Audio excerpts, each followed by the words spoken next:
एक गांव में एक निर्धन जुलाहा दंपति रहता था। जुलाहे का नाम सुंदर और उसकी पत्नी का नाम लीला था। दोनों पति पत्नी अति परिश्रमी थे। सारा दिन परिश्रम करते, सुंदर सुंदर सुंदर कपड़े बनाता, किंतु उनको उनके बनाए हुए वस्त्रों की अधिक कीमत नहीं मिल पाती थी। दोनों ही अत्यंत संतोषी स्वभाव के थे। जो मिलता उसी से ही संतुष्ट होकर एक टूटी फूटी झोपड़ी में रहकर अपना जीवन निर्वाह कर रहे थे। वह दोनों भगवान श्री कृष्ण के परम भक्त थे। दिन भर परिश्रम के बाद जो भी समय मिलता उसे दोनों भगवान के भजन कीर्तन में व्यतीत करते। सुंदर के पास एक तानपुरा और एक खड़ताल थी। जब दोनों मिलकर भजन गाते तो सुंदर तानपुरा बजाता और लीला खड़ताल। फिर तो दोनों भगवान के भजन में ऐसा खो जाते कि उनको अपनी भूख प्यास की चिंता भी नहीं रहती थी। यूं तो दोनों संतोषी स्वभाव के थे। अपनी दीनहीन अवस्था के लिए उन्होंने कभी भगवान को भी कोई उलाहना नहीं दिया और अपने इसी जीवन में प्रसन्न थे। किंतु एक दुख उनको सदा कचोटता रहता था। उनके कोई संतान नहीं थी। इसको लेकर वह सदा चिंतित रहा करते थे, किंतु फिर भी भजन साधना में ही हमेशा मगन रहते थे।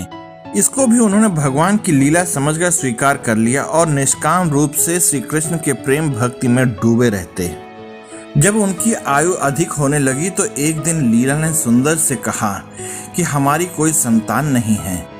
कहते हैं कि संतान के बिना मुक्ति प्राप्त नहीं होती। अब हमारी आयु भी अधिक हो चली है, न जाने कब बुलावा आ जाए।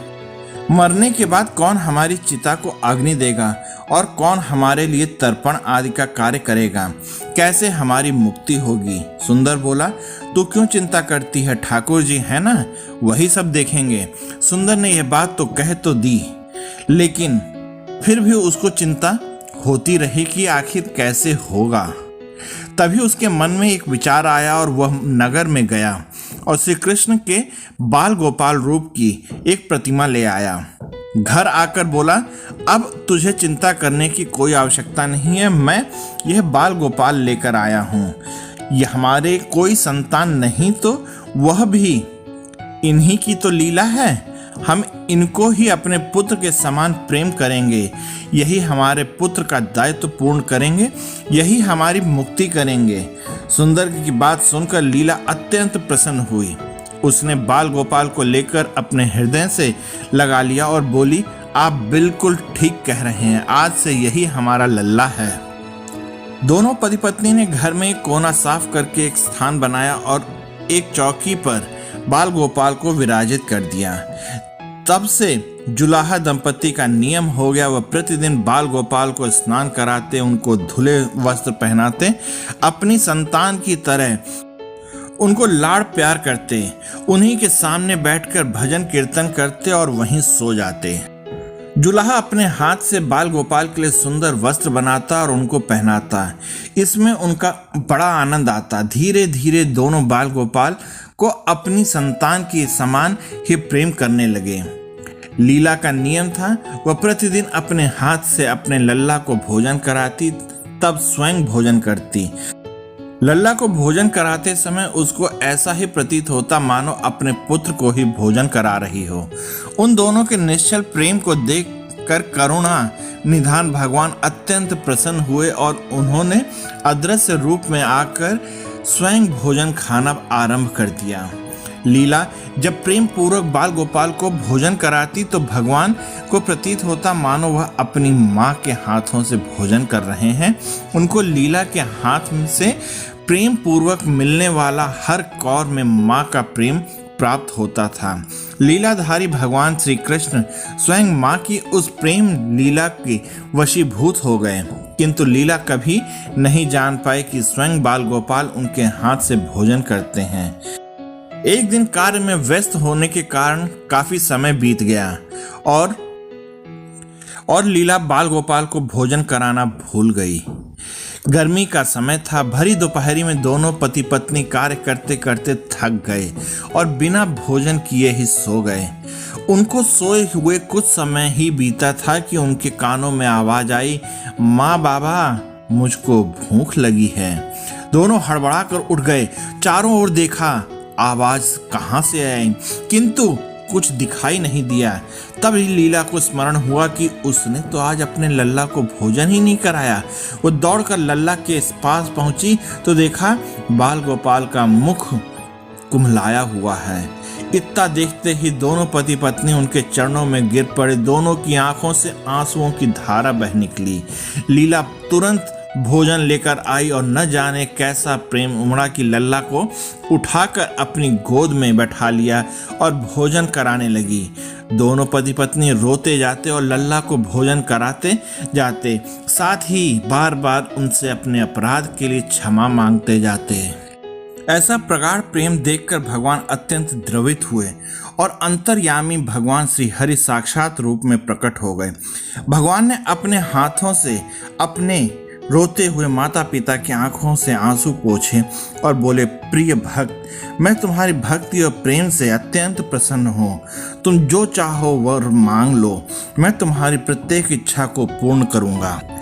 इतना सुनते ही दोनों भगवान के चरणों में गिर पड़े और बोले, दया निधान, आप हमसे प्रसन्न हैं और स्वयं हमारे सम्मुख उपस्थित हैं। हमारा जीवन धन्य हो गया।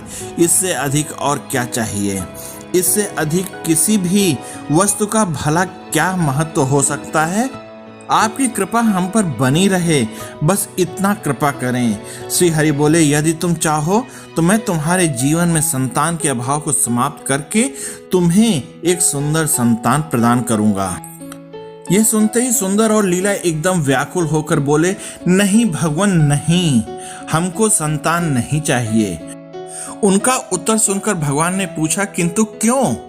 अपने जीवन में संतान की कमी को पूर्ण करने के लिए ही तो तुम मुझे अपने घर लेकर आए थे। यह सुनकर वह दोनों बोले, प्रभु, हमको भय है कि यदि हमको संतान प्राप्त हो गई तो हमारा मोह उस संतान के प्रति बढ़ जाएगा और तब हम आपकी सेवा नहीं कर पाएंगे। उनका प्रेम और भक्ति से भरा उत्तर सुनकर करुणा निधान भगवान करुणा से भर उठे।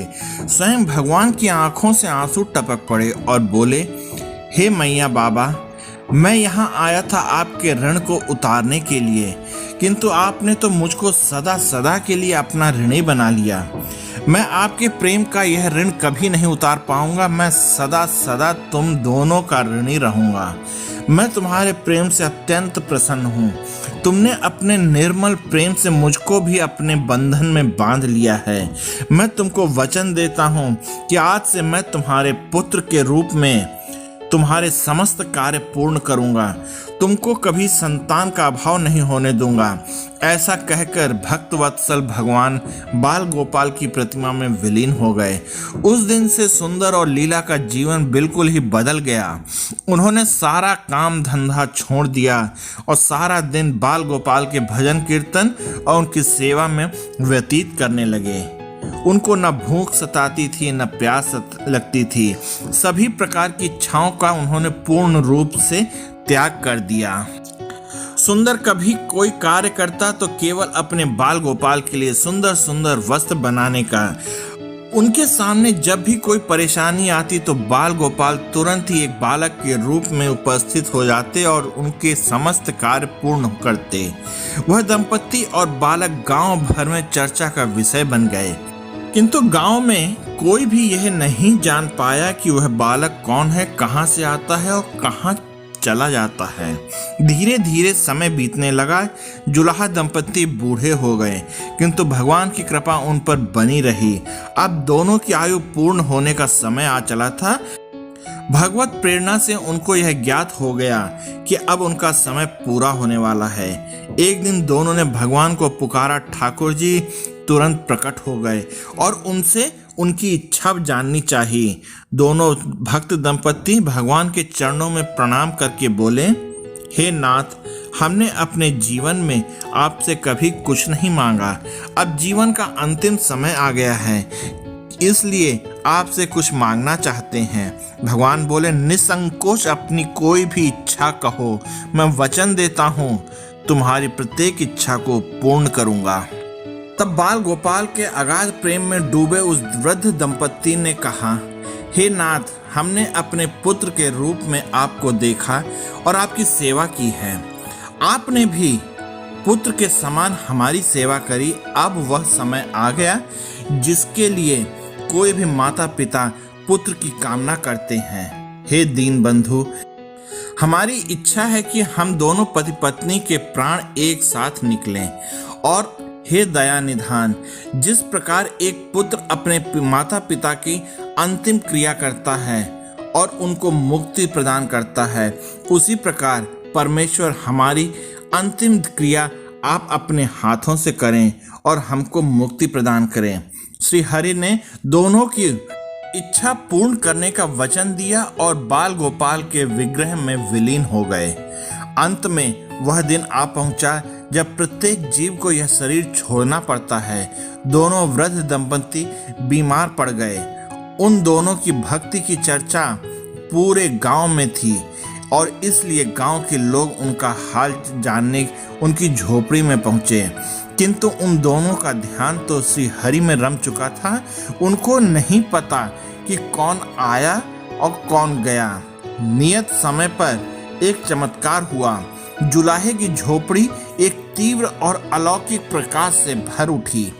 वहां उपस्थित समस्त लोगों की आंखें बंद हो गईं। किसी को कुछ भी दिखाई नहीं पड़ रहा था। कुछ लोग तो झोपड़ी से बाहर आ गए, कुछ वहीं धरती पर बैठ गए। श्री हरि अपने दिव्य चतुर्भुज रूप में प्रकट हुए और उनकी अप्रतिम शोभा समस्त सृष्टि को अलौकिक करने लगी थी। वातावरण में एक दिव्य सुगंध भर गई। अपनी मंद मंद मुस्कान से अपने उन भक्त माता पिता की ओर देखते रहे। उनका यह दिव्य रूप देखकर दोनों वृद्ध दंपति अत्यंत आनंदित हुए।